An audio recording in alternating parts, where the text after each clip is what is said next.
Bonġur li kulħadd. Ħerġajna l-tqajna llum li hija ġurnata ta' festa ta' San Ġideb, però hija ħidma għaddejja minn kulħadd, hawnhekk hawn ħidma għaddejja mill-professjonisti tas saħħa pubblika, hemm ħidma għaddejja f'Mater Dei fiċ-ċentri tas-saħħa, imma hemm ħidma għaddejja wkoll minn diversi entitajiet oħra kollha fuq dan is-suġġett biex aħna nkun nistgħu nagħmlu rispons tagħna għas-sitwazzjoni kemm jista' jkun koordinata u dejjem nipproteġu lill-pubbliku.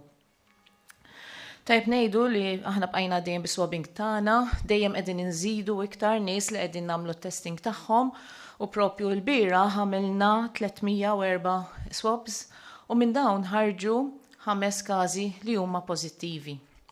Allura qegħdin naraw issa li iżjed inżidu swabs u iżjed il-każijiet pożittivi qegħdin jiżdiedu allura issa għandna 53 każ li huwa pożittiv. Totali minn meta bdejna għamilna 1183 swabs fuq nies li huma simptomatiċi, jew inkella xi ftit minnhom kienu wkoll dawk il-swabs li għamilna fil-komunità biex aħna nkun nistgħu naraw x'inhu għaddej ukoll fil-komunità. U mill-swabs li għamilna mill-każijiet li jkun hemm f'Mater Dei għamilna 785 li dawn kollha ħarġu negattivi. Għanduru ftit il-5 każijiet li kellna l-riżultaw pożittivi mill-bira ħallum. Tajb ngħidu li kellna każ ta' marra Maltija ta' 56 years li din kellha relative tagħha li konna diġà nafu bih li din kienet marret Brussels u allura issa dan il-każ huwa cluster ta' 6 persuni flimkien. Il-vantaġġ huwa li meta aħna sirna nafu bl-ewwel każ, mill-ewwel informajna l-kuntatti tal-ewwel każ u qednilhom biex joqogħdu kwarantina, allura din il-persuna li issa ġiet simptomatika, allura ma kellix kuntatti oħrajn ħlief tal-familja. U din persuna tinżamm fl-istess post mal-persuna l-oħra pożittiva biex inkomplu nsegwu il-każ stat ta' saħħa tajba tagħha.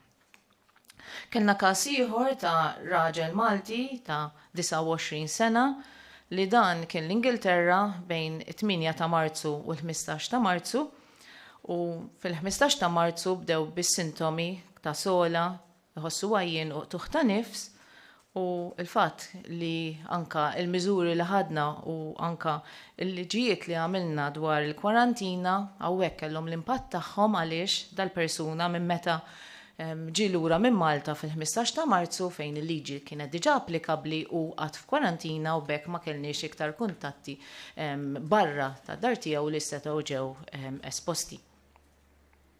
Kellna każ f'raġel Spanjol ta' 33 sena li dan jaħdem hawn Malta residenti, dan kien mar Madrid, Spanja bejn id-29 ta' Frar u d-9 ta' Marzu. U fit-12 ta' Marzu beda bid-deni jħossu għajjien u allura hemmhekk aħna mbagħad kellna swabjajnieh meta alertja s-sistema tagħna u ħareġ pożittiv. Milli rajna dal-persuna kien mar ix-xogħol għal ftit ħin fil-10 ta' Marzu, jiġifieri jumejn ma qabel beda simptomatiku. Aħna xorna għamilna risk assessment fuq ix-xogħol, però jidher li m'hemmx riskju għal nies l-oħrajn għaliex kienu diġà għaddew jumejn minn meta u wara beda s-sintomi. Għandna każ ieħor ta' raġel ta' 35 sena, raġel Malti, li dan mar Brussels u wasal lura fil-11 ta' Marzu. U beda sintomi ftit wara li kien ġie, sintomi ta' uġeħ ta' rasu sola, dan ukoll għamel kwarantina, allura hemmhekk ma kienx hemm nies oħrajn li setgħu ġew esposti. Għandna każ ieħor ta' raġel Malti ta' 64 sena, li dan huwa wkoll relative ta' każ ieħor li diġà konna nafu bih li kienu marru l-Ingilterra u ġew lura fit-13 ta' Marzu. Huma kienu msefrin bejn il-5 u 13 ta' Marzu u s-sintomi f'dan ir-raġel bdew fi 17 ta' Marzu b'sola u uġieħ fil-Grizmejn u l-istess dawn ukoll kienu segwew il-liġi li tgħidlek li jekk inti kont imsiefer barra trid toqgħod kwarantina l-14 il-ġurnata u allura hemmhekk in-nies li setgħu kienu esposti kienu ħafna ftit. Bekk, issa aħna wasalna li għandna 53 każ, għandna diversi minnhom il-maġġor parti li kienu relatati ma' safar barra minn Malta, għandna minnhom li hemm trasmissjoni lokali fl-istess clusters, jiġi fl-istess gruppi relatati ma' xulxin u li dawn aħna qegħdin naqbduhom permezz tal-contact tracing li qegħdin nagħmlu, allura hekk dejjem aħna nillimitaw il-firxa, u għandna xi ftit każijiet li hemm jistgħu jkunu trasmessi fil-komunità. U għalhekk aħna hekk nerġa' nagħmel l-appell tiegħi li rridu kemm jista' jkun innaqsu l-kuntatt ma' nies oħrajn. Rridu niftakru kif tiġi trasmessa din il-marda. L-marda tiġi trasmessa permezz ta' droplet transmission. Ġifieri jekk inti għandek persuna qed jagħta sisol jew inkella għandu sintomi, jekk ikun qrib ta' persuna oħra, dan hemmhekk faċli li jinfetta lil ħaddieħor. Allura nappella n-nies ma joħorġux kemm jista' jkun naf li llum hija festa, ix-xemx barra u temm sabiħ, però nużaw id-dar tagħna stess fuq il-bejt fil-ptieħi ħalli aħna nkun nistgħu xorta ngawdu it-temm sabiħ li għandna imma ma niltaqgħux ma' persuni oħra li jistgħu jkollhom is-sintomi u jistgħu jkun qed jgħaddu dan il-virus. Importanti nfakkar ukoll li dejjem il-ħasil tal-idejn u t-tindif ta' surfaces fejn inkunu qegħdin għaliex hemmhekk jistgħu wkoll ikun hemm kontaminazzjoni b'dan il-virus u bekk bil-ħidma li qegħdin nagħmlu aħna fejn aħna naqqasna ħafna il-konsegwenzi li jista' jkun hemm minħabba li naqqasna postijiet fejn jista' jkun hemm iktar trasmissjoni, issa minn għada wkoll fl-għaxija bil-lejl ħajnalqu wkoll il-flights allura hemmhekk ħannaqsu dak l-influx li kien qed ikollna wkoll minn pajjiżi barrani. Issa jiddependi ħafna fuq il-poplu Malti li jikkoordina li jobdi dak il-parir li qegħdin nagħtu aħna għaliex kulħadd wieħed minna jrid jagħmel l-almu tiegħu u kulħadd għandu rol. L-appell tiegħi huwa li nżommu il-bot minn nies oħrajn, nżommu kemm jista' jkun l-iġene, il-ħasil tal-idejn u li nkun ma jiflaħx iċempilna fuq il-helpline 111 ħalli aħna nkun nistgħu nieħdu l-kura meħtieġa għalikom biex ngħinukom. Grazzi.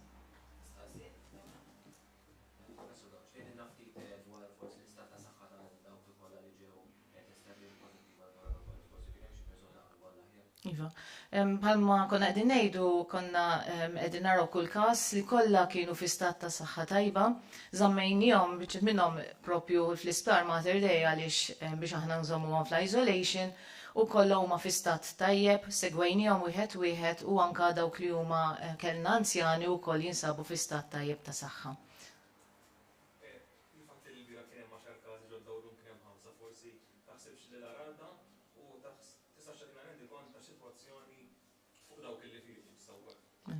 Is-sitwazzjoni ta' dawk li fiqu aħna għandna kellna 2 li ġew iswabjati li ġew negative consecutively ġifi wara xulxin. Dan huwa messaġġ importanti ħafna. Il-fatt li llum għandna 5 u l-bieraħ kellna 10 mhuwiex lok li aħna ngħidu isma' is-sitwazzjoni hija tajba.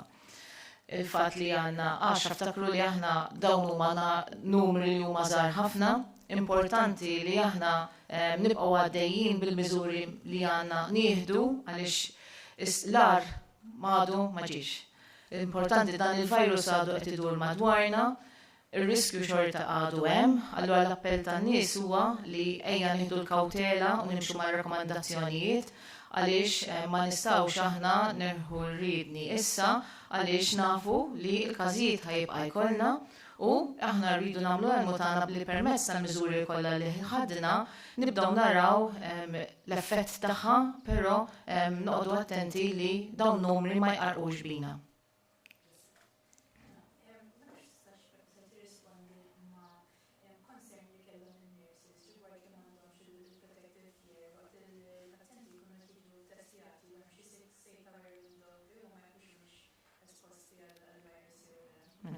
Aħna l-professjonisti tas-saħħa kollha qed nofrulhom dak il-PPE li huwa rakkomandat mill-Għaqda Dinjija tas-Saħħa, bħalma tara pajjiżi oħra qegħdin jużaw l-istess PPE, anka aħna tħallna f'joint procurement tal-Unjoni Ewropea fejn tirrakkomanda l-PPE li qegħdin propju nużaw aħna. U l-healthcare workers kollha kellhom it-training kif propju jilbsu u anke jneħħu dan il-PPE u anke kif inhu l-mod ta' trasmissjoni ta' dan il-virus. Dr. Kamċar, forsi tista'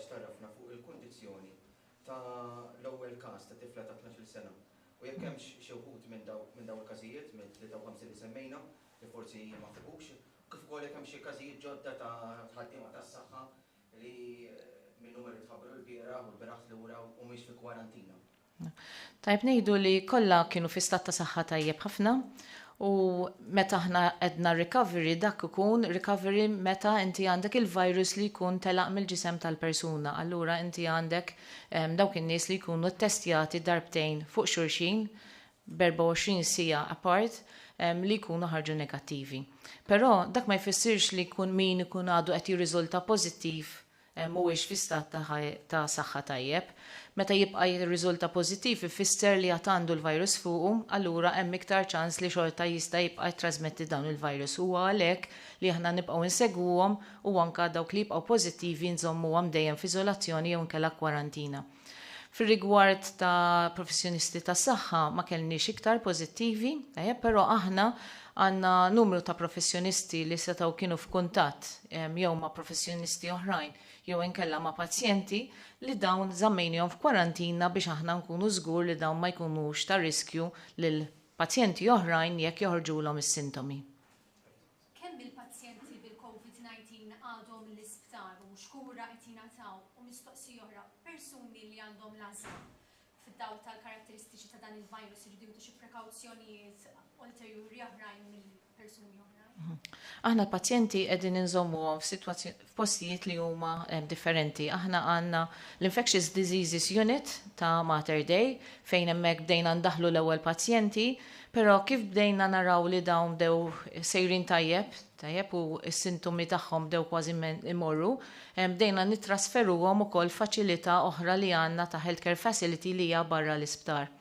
Barra minn hekk ukoll aħna bħal mettilkom għandna dawn il-każijiet li huma m'għandhomx għalfejn ikunu l-isptar, allura għandna wkoll xi pazjenti li qegħdin jinżammu wkoll f'iżolazzjoni fid-dar tagħhom stess fejn hemmhekk qegħdin insegwuhom u li għandna tajjeb ukoll li aħna qegħdin nieħdu ħsieb li huma ma jkunux ta' riskju għal ħaddieħor għaliex huma qegħdin f'iżolazzjoni u inti għandna r-ronda tal-ispetturi tas-saħħa flimkien mal-pulizija li qegħdin iduru biex ikunu żgur li dawn baqgħu id-dar tagħhom.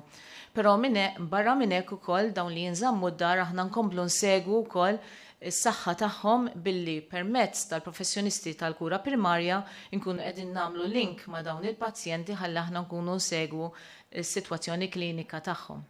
X'tinvolvi l-kura? Il-kura hija xi ħaġa li inti tagħmel monitoring, tajjeb. Dawn is-sintomi tagħhom huma mild ħafna, ma kellhomx kundizzjonijiet mediċi li jistgħu jpoġġuhom f'riskju, allura inti segwi il-progress tagħhom li jmurilhom id-deni u li ma jibqgħux simptomatiċi. Sa issa ma kellniex każijiet fejn kellna bżonn li aħna nagħtuhom it-trattament. Palma nafu barra minn Malta għaddejjin clinical trials fuq it-trattament u aħna wkoll għandna arranġamenti u anke għandna l-mediċini li jekk ikollna xi persuni li jista' jkollhom bżonn dawn it-trattamenti wkoll nistgħu nipparteċipaw fost dan il-clinical trial ukoll biex inkun nistgħu nsegwu l-każ tal-persuni.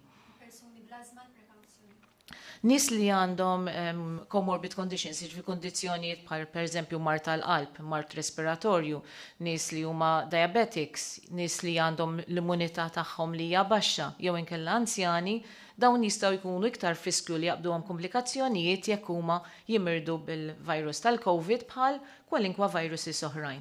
Allura dawn aħna nappellawlhom u anke fl-appelli tagħna qegħdin nindikaw lil dawn it-target groups speċifiċi li dawn iridu jqogħdu iktar attenti minn ħadd ieħor għaliex huma iktar friskju. Allura aħna meta jkollna xi ħadd li huwa pożittiv, l-ewwel li nagħmlu huwa li nagħmlu risk assessment tal-kundizzjoni medika tal-persuna li jiddependi kemm fuq il-sintomi li għandhom, pereżempju għandhom ġdenjoli jew inkella sintomi oħrajn li għandhom, imma wkoll naraw x'inhuma l-underlying medical condition tal-persuna. Ħalli aħna jekk naraw li dal-persuna huwa iktar ta' riskju, hemmhekk aħna dal-persuna mill-ewwel nittrasferru għall-Infectious Diseases Unit fejn inti għandek monitoraġġ il-ħin kollu. Nis li huma finqas riskju bħal pereżempju nis li huma ta' età żgħar jew inkella m'għandhomx kondizzjonijiet mediċi dawk jistgħu propri jmorru d-dar jew inkella faffaċilità l-oħra li għandna. Grazzi. Ġurnata tajba.